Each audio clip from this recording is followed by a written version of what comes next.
오늘 우리에게 주시는 하나님의 말씀은 여호수아 9장 14절부터 21절까지 말씀입니다. 무리가 그들의 양식을 취하고는 어떻게 할지를 여호와께 묻지 아니하고 여호수아가 곧 그들과 화친하여 그들을 살리리라는 조약을 맺고 회중 족장들이 그들에게 맹세하였더라. 그들과 조약을 맺은 후 사흘이 지나서야 그들이 이웃에서 자기들 중에 거주하는 자들이라 함을 들으니라. 이스라엘 자손이 행군하여 셋째 날에 그들의 여러 성읍들에 이르렀으니 그들의 성읍들은 기브온과 그비라와 부에롯과 기럇 여아림이라. 그러나 회중 족장들이 이스라엘의 하나님 여호와로 그들에게 맹세했기 때문에 이스라엘 자손이 그들을 치지 못한지라.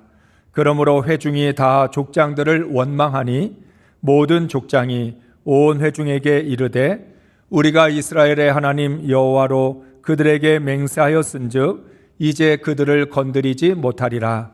우리가 그들에게 맹세한 맹약으로 말미암아 진노가 우리에게 임할까 하노니 이렇게 행하여 그들을 살리리라 하고 무리에게 이르되 그들을 살리라 하니 족장들이 그들에게 이른 대로 그들이 온 회중을 위하여 나무를 패며 물을 깃는 자가 되었더라. 아멘. 할렐루야. 한 주간 동안 감사절 특별 새벽 기도회를 통해서 하나님 나라 안에서만 누리는 사랑, 기쁨, 평화를 경험하셨습니까? 하나님을 섬기려고 하나님을 예배해야만 하나님의 다스림을 온전히 받을 수 있습니다. 하나님을 예배하는 목적은 하나님께 영광을 돌리는 것이고 하나님의 다스림을 받는 것입니다. 하나님을 예배하는 사람은 많습니다. 그러나 하나님께 영광을 돌리고 하나님의 다스림을 받는 사람은 너무 적습니다. 다시 말씀을 드립니다.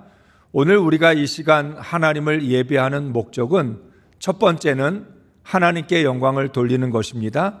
두 번째는 하나님의 다스림을 받는 것입니다. 하나님께 영광을 돌리면 하나님의 임재가 나타나고 하나님은 거룩함으로 우리를 다스려 주십니다. 하나님의 다스림을 받지 못하면 세상에서 예배자로 살 수 없습니다. 그리스도인은 하나님을 목적으로 삼고 사는 사람들입니다. 성령의 열매는 하나님을 목적으로 삼고 살아온 삶의 결과입니다. 우리는 사랑과 기쁨과 평화 안에서 행복을 누리도록 창조되었습니다. 따라서 성령의 열매를 맺어야 영혼이 건강하고 영혼이 건강할 때 인생이 행복합니다. 하나님 없이 행복할 수 없다는 말은 하나님께서 주시는 사랑과 기쁨과 평화가 없이는 행복할 수 없다는 것입니다. 사람들은 어리석어서 돈으로 사랑을 대신하고 세상의 명예와 세상의 자랑을 통해서 기쁨을 대신하고 또한 우리의 성공을 통해서 평화를 대신하려고 합니다. 그런데 사랑과 기쁨과 평화는 다른 것들로 대치될 수 없습니다.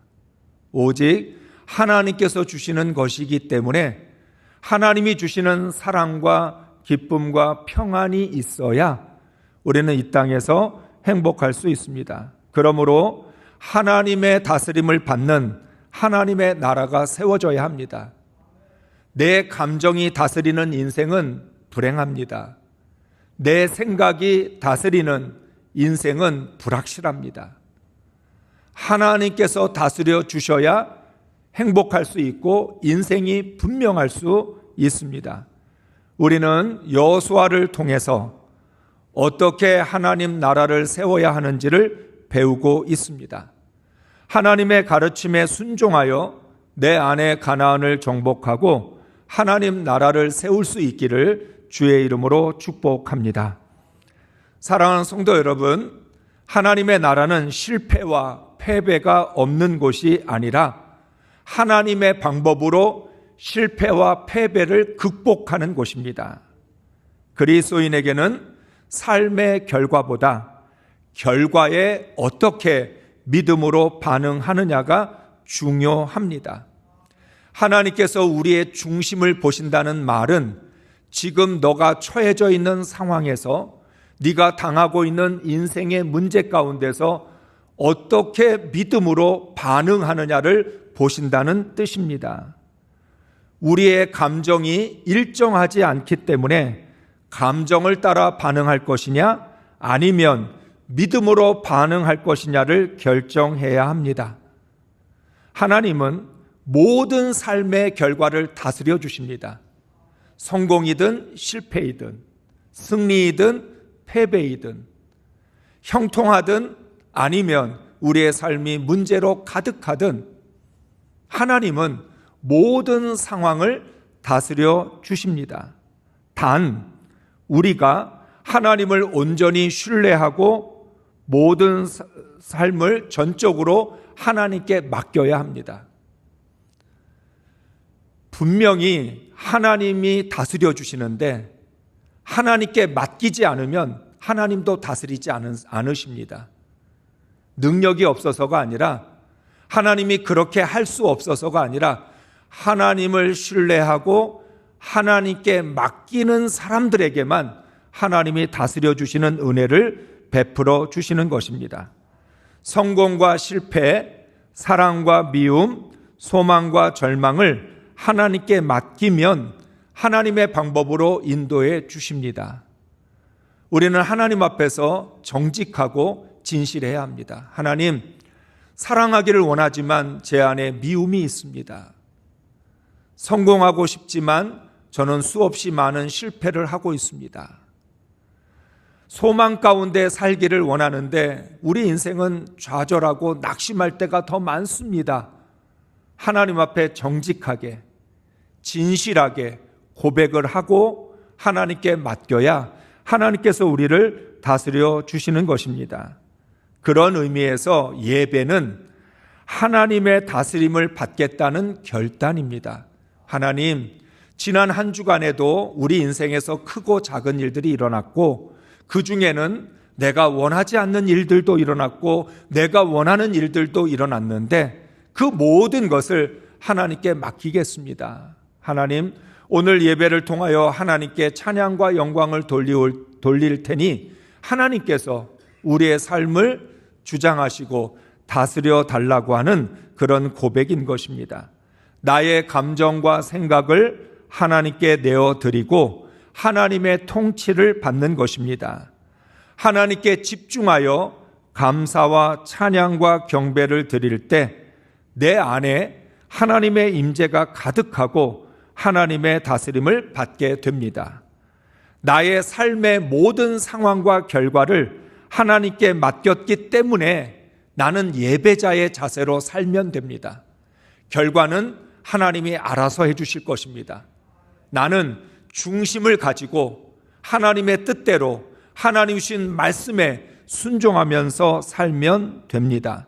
우리 삶에 예배가 없다면 우리는 삶의 모든 무게를 짊어지고 끙끙댈 수밖에 없습니다.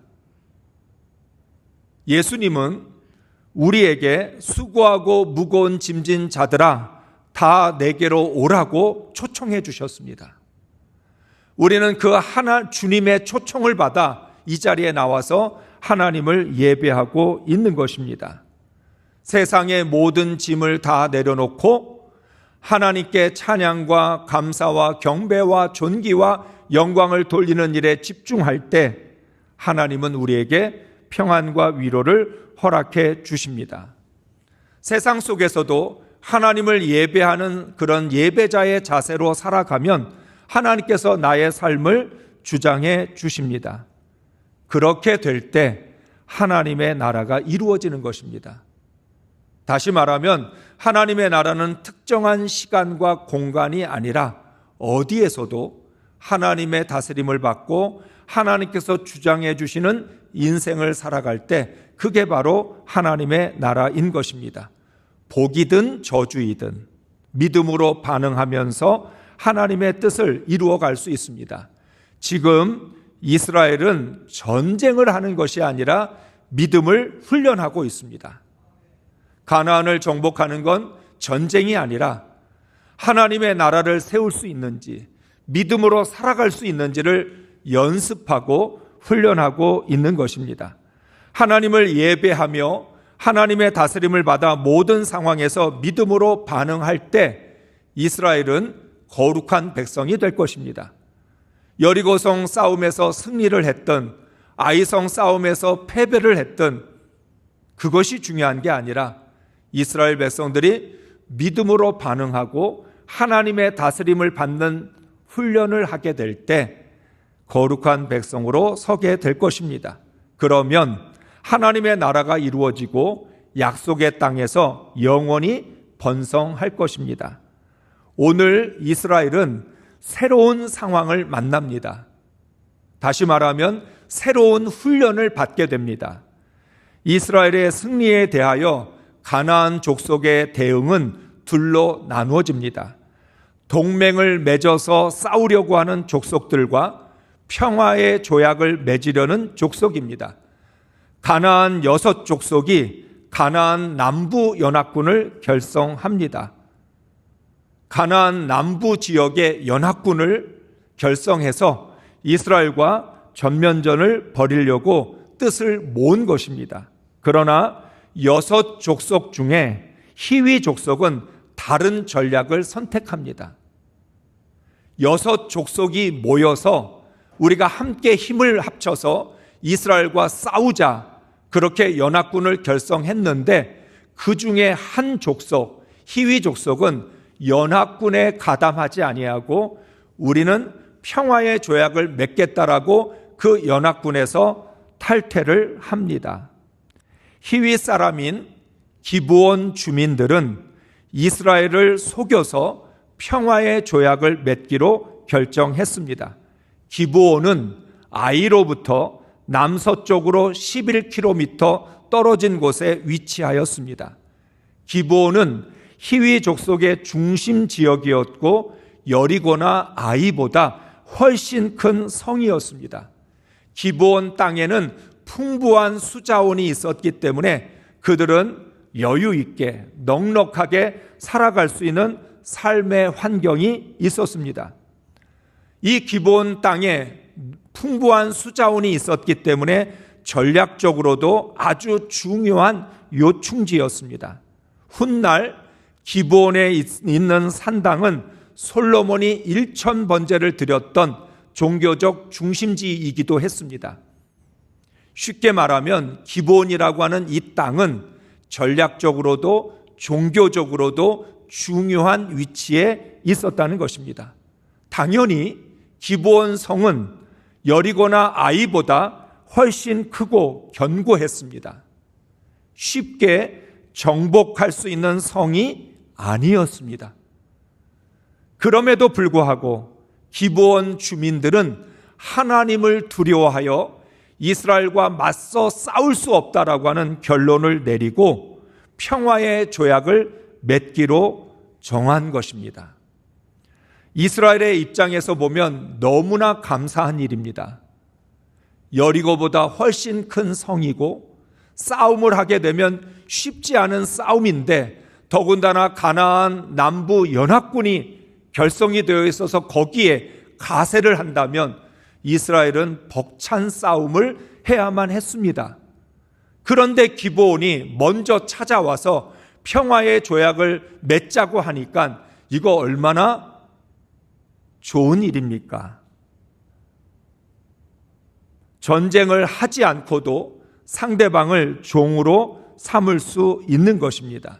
문제는 하나님이 정하신 가나안 정복 전쟁의 원칙입니다.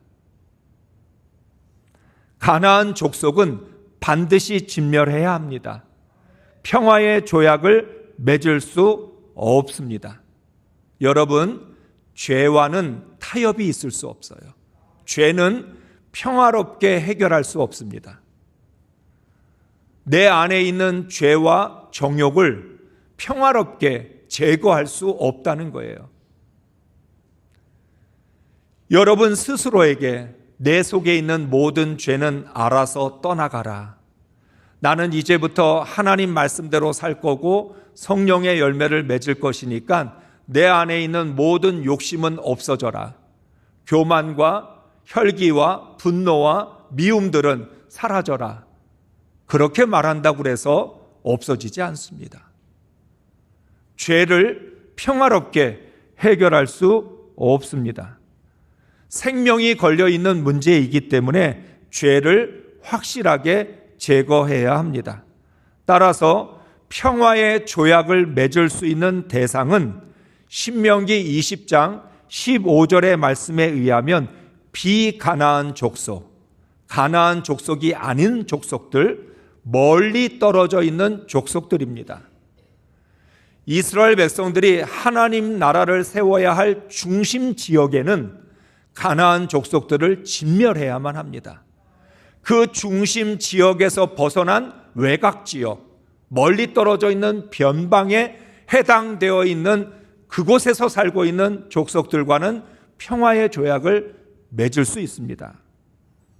그래서 기브온의 사절단은 먼 곳에서 온 것처럼 낡은 옷을 입었고 기운 신을 신었고 마르고 곰팡이 난 빵을 준비해 왔습니다.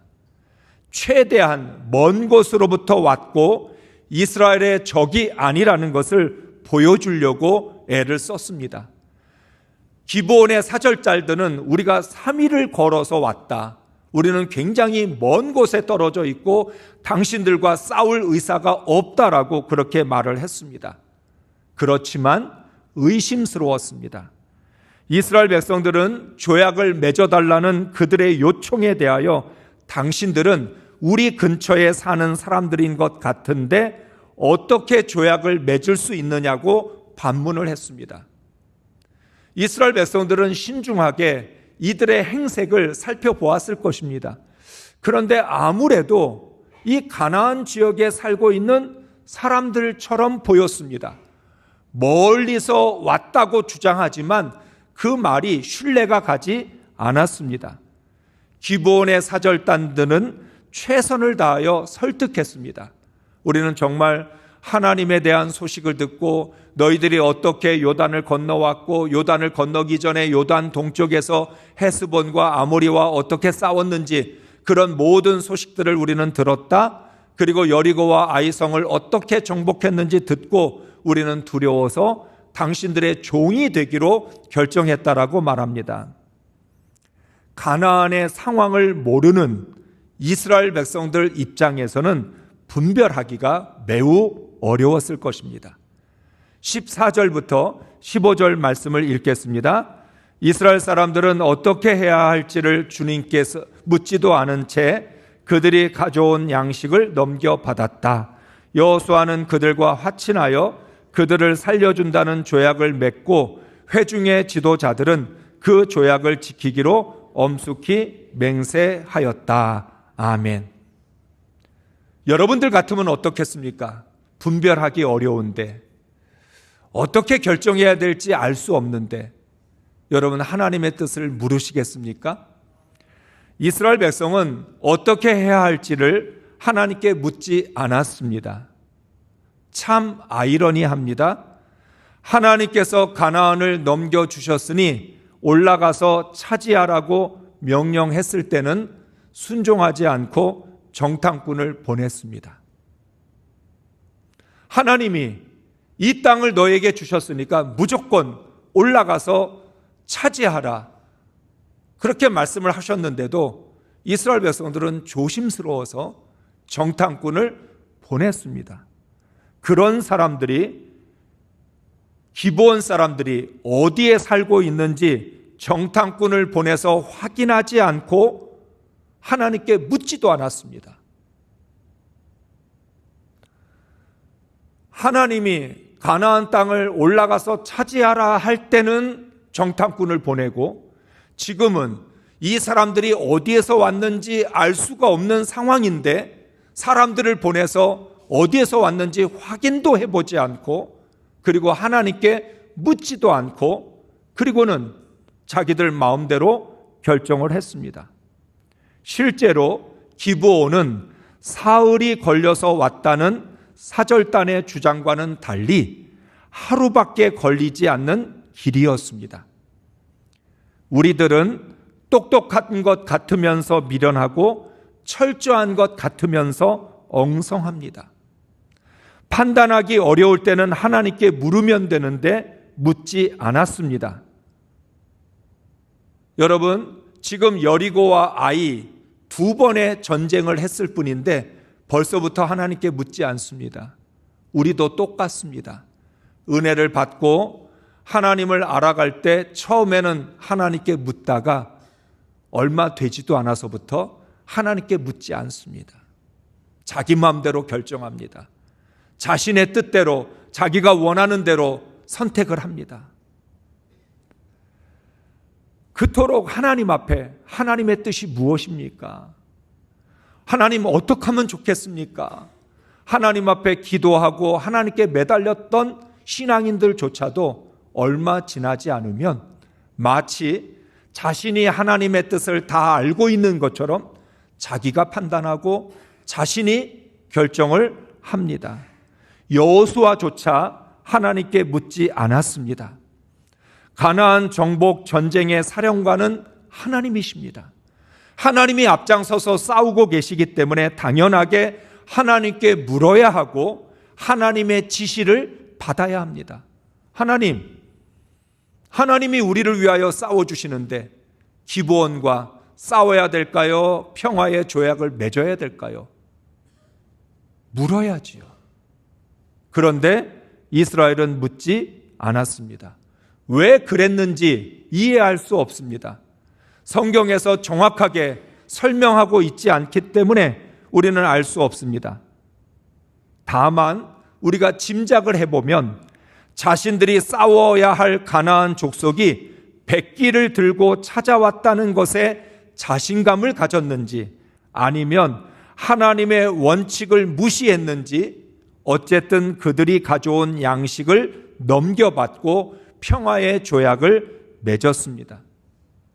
사흘이 지나서 이스라엘은 기브온에게 속았다는 것을 알게 되었습니다.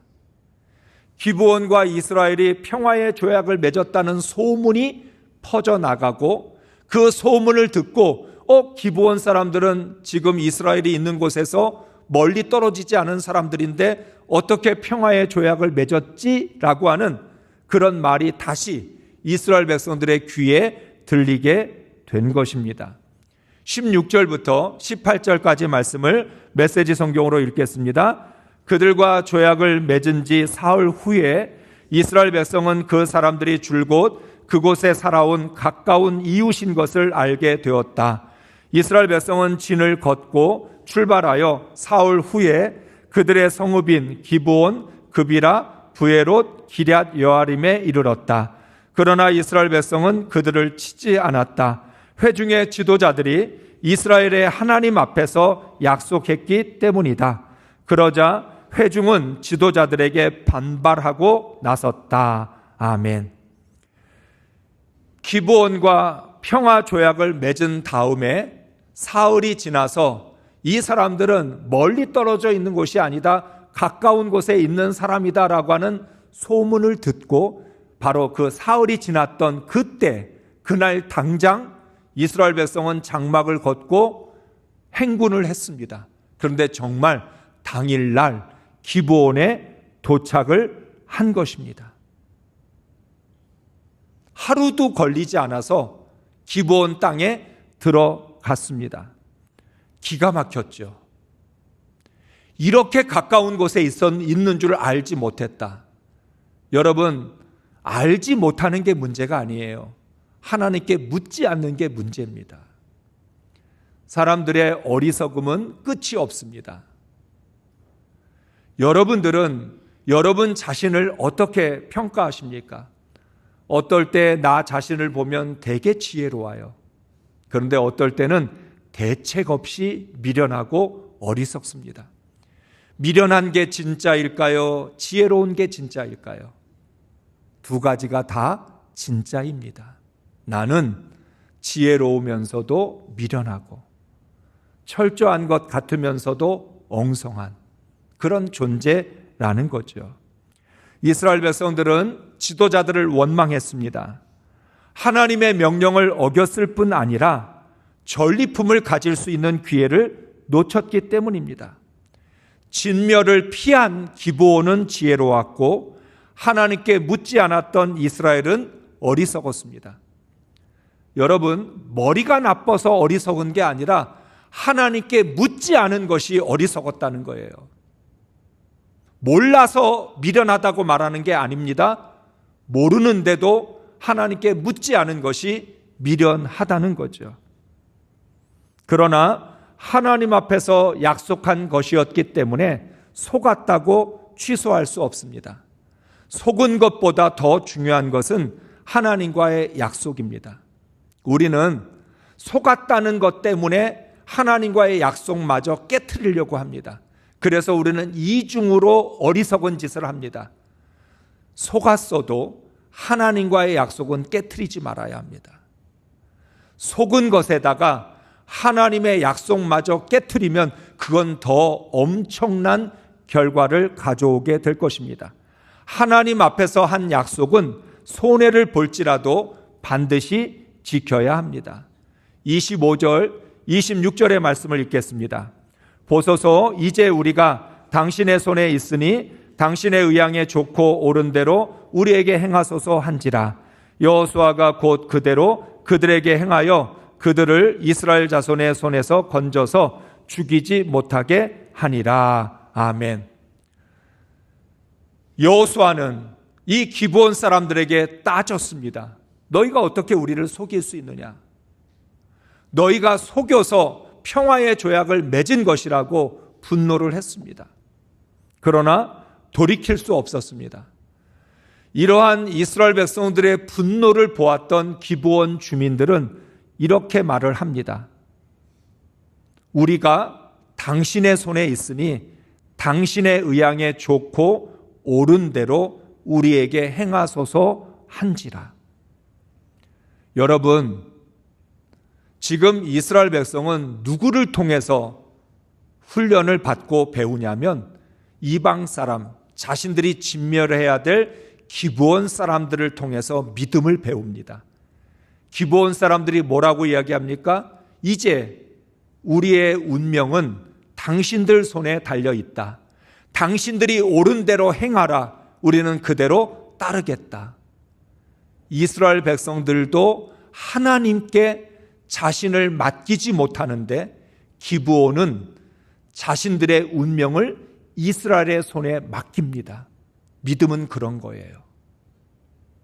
내 앞에 위기가 닥쳐왔을 때, 사느냐 죽느냐라고 하는 문제에 부딪혔을 때 그 결과를 하나님 손에 온전히 맡기는 거예요. 나의 삶은 당신 손에 있으니 당신이 옳은 대로 결정하라고 했던 이 기브온이 보여주는 이 태도가 바로 신앙인들이 가져야 할 중심이고 신앙의 자세라는 거예요. 그러니까 여호수아서를 읽어가면서 라합을 통해서 믿음을 배우게 되고요, 기브온을 통해서 믿음을 배우게 되는데, 기브온 사람들도 라합과 마찬가지로 하나님에 대한 소문만 듣고도 하나님을 두려워하는 마음을 가졌고 그 두려움에 의하여서 이스라엘 백성들에게 항복하기로 결정한 것입니다. 얼마나 지혜로운 믿음인지 모릅니다. 우리는 내 힘으로 안 된다는 걸 알면서도 끝까지 고집부립니다. 망할 때까지 자기 고집을 꺾지 않습니다. 분명히 멸망의 길로 가고 있다는 걸 알면서도 우리는 물러서지 않습니다. 그만큼 우리는 아주 심각할 정도로 미련하고 어리석고 고집스럽습니다. 그런데 기브온 사람들은 고집 버렸습니다. 어리석거나 미련하게 행동하지 않고 지혜롭게 대처를 합니다. 당신들에게 모든 걸 맡기겠다. 기브온이 참된 신앙을 보여줍니다. 여호수아는 결국 그들을 보호하기로 결정하고 대신에 여호와의 제단을 위하여 나무를 패며 물을 깃는 종으로 삼았습니다. 사랑하는 성도 여러분, 하나님은 하나님을 위하여 가나안 족속을 진멸하라고 명령하신 것이 아닙니다. 하나님 편에서 보면 가나안 족속이 있느냐 없느냐 아무 문제되지 않습니다. 이스라엘 백성이 문제지요. 가나안 족속들과 함께 살면, 그들과 동거하면 신앙 잃어버리고 정체성 잃어버리고 거룩을 잃어버리고 모든 하나님의 축복마저도 잃어버릴 것입니다. 그래서 하나님은 이스라엘을 위하여 가나안을 진멸하라고 말씀하셨습니다. 가나안의 우상을 섬기고 가나안 족속과 결혼하고 그들의 문화에 정복을 당할까 봐 진멸하라고 하셨습니다. 정복해야 되는데 정복을 당할까 봐 이스라엘의 신앙을 지키고 그들의 삶을 지켜주기 위하여 진멸하라고 하신 것입니다. 가나안 족속과 동거하는 것은 죄와 동거하는 것과 마찬가지입니다. 하나님의 백성이라면 죄와 동거하는 것이 얼마나 큰 모험인지를 깨달아야 합니다. 죄를 방치하고 신앙생활을 하는 것만큼 위험한 도박은 없습니다. 오늘날 우리들은 신앙생활을 어떻게 합니까? 죄는 죄대로 짓고 기도는 기도대로 합니다. 자신의 삶 속에서 죄를 진멸하고 제거해야 됨에도 불구하고 죄와 동거한 상태에서 예배를 드리고 신앙생활하고 하나님 말씀대로 살아간다고 말을 합니다. 얼마나 위험한 일을 하고 있는지 우리는 깨달아야 합니다. 부모는 자녀들을 위하여 모든 위험 요소를 적극적으로 제거합니다. 특별히 어린 아기를 키울 때 아이들이 다칠까 봐 모든 위험 요소들을 제거합니다.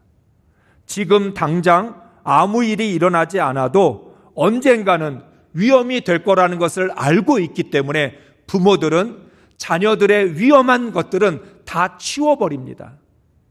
부딪히는 것, 또 어떻게 될까 봐 이런 것들, 아이를 위하여 모든 위험의 요소들은 제거하는 거죠. 하나님이 바로 그렇습니다. 이스라엘 백성이 들어가서 살아야 될 가나안 땅의 모든 위험 요소를 하나님은 제거하십니다. 그래서 진멸하라고 하셨습니다. 너희가 다칠까 봐, 너희가 죽을까 봐, 너희가 불행해질까 봐. 그래서 하나님은 가나안 족속을 진멸하라고 하셨던 거죠. 이스라엘은 무조건 승리만 하면 되는 것이 아닙니다. 하나님 나라를 세우는 것이 목적이었기 때문에 반드시 죄를 진멸해야 합니다. 하나님 나라에 방해가 되는 것들을 적극적으로 제거해야 합니다. 승리를 해도 하나님 나라를 세울 수 없다면 승리가 아닙니다. 농부가 열매를 위하여 적극적으로 잡초를 제거하고 모든 병충해를 막으려고 애를 쓰는 것처럼 그렇게 더운 여름날에도 땀을 뻘뻘 흘리면서 열매를 맺는 것에 방해가 되는 걸 제거하는 것처럼 우리의 삶에, 우리의 인생 가운데 모든 위험 요소를 제거하지 않으면 성령의 열매를 맺을 수도 없고 하나님 나라를 세울 수도 없는 것입니다. 여러분, 오늘날 AI에게 사람들이 물어보면서 하나님께는 물어보지 않는 시대가 되었습니다. AI에게 물어봐요. AI가 우리의 일상에 들어왔으니까 사람들은 습관적으로 AI에게 물어봅니다. 자신의 기분도 오늘 하루도 어떻게 될지 AI에게 물어보지요.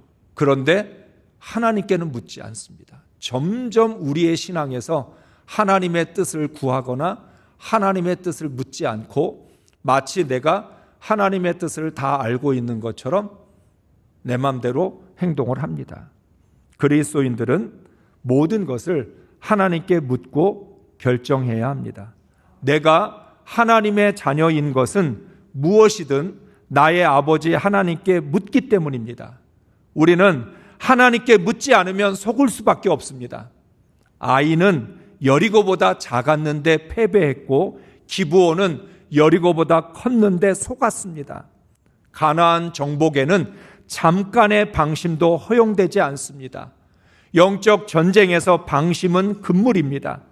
하나님의 뜻을 묻지 않으면 언제든지 패배할 수 있습니다. 사소하게 보이는 일에도 주의를 기울여야 합니다. 우리는 결코 지혜로운 사람들이 아닙니다. 보이는 것에 속을 수밖에 없는, 귀에 들리는 말에 현혹될 수밖에 없는 그런 존재입니다. 겸손하게 항상 하나님의 뜻을 구하고 하나님께 물을 수 있는 그리스도인들이 될 수 있기를 주의 이름으로 축복합니다.